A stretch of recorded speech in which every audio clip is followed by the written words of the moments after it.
জামায়াতে ইসলামী আমির doctor Shafiqur Rahman বলেছেন, বাংলাদেশ শুধু মুসলমানদের নয়, এই দেশ হিন্দু, বৌদ্ধ, খ্রিস্টান, সাঁওতাল সকলের। আমির বলেন, জামাত ক্ষমতায় গেলে দেশে জমিদারি রাজনীতি প্রথার যে প্রচলন রয়েছে তার পরিবর্তন করা হবে।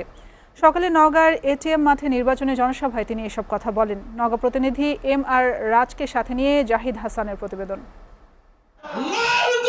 জামায়াত আমির অভিযোগ করেন, গেল 5 দিন ধরে ধারাবাহিকভাবে তার বন্ধুরা মিথ্যাচার প্রচারে লিপ্ত হয়েছেন। জামায়াত ক্ষমতায় গেলে শুধু বংশ পরম্পরায় নেতা নয়, বরং রিকশা চালকের মেধাবী সন্তানও যেন আগামীর প্রধানমন্ত্রী হতে পারে সেই ব্যবস্থাই করা হবে।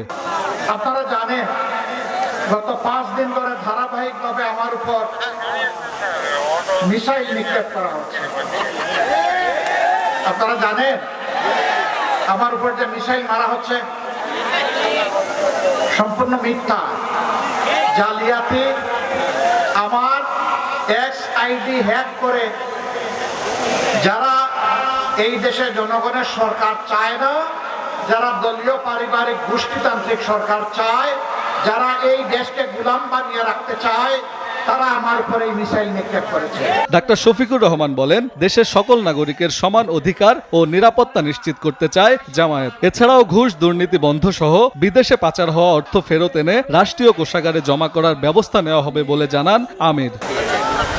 প্রিয় দেশবাসী, এই দেশ শুধু মুসলমানদের না, এই দেশে মুসলমান, হিন্দু, বৌদ্ধ, খ্রিস্টান, সাঁওতাল বিভিন্ন ধরনের নৃতাত্ত্বিক জাতিগোষ্ঠী মিলেই আমাদের এই ফুলের বাগান।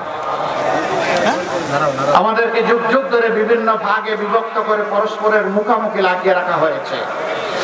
আমরা ঘোষণা দিয়েছি, আমরা বাংলাদেশে কোনো মেজরিটি মাইনরিটি মানব না। এদেশের সমস্ত বৈধ নাগরিক এবং এদেশে যারা বসবাস করেন তারা সকলেই বাংলাদেশের দেওয়া বাংলাদেশের সংবিধান অনুযায়ী তাদের সমস্ত অধিকার সমানভাবে ভোগ করবেন। এখানে কোনো বৈষম্য চলবে না। নওগাঁর জনসভা শেষে চাঁপাইনবাবগঞ্জ ও রাজশাহীতে নির্বাচনী জনসভায় বক্তব্য রাখেন জামায়াত আমির।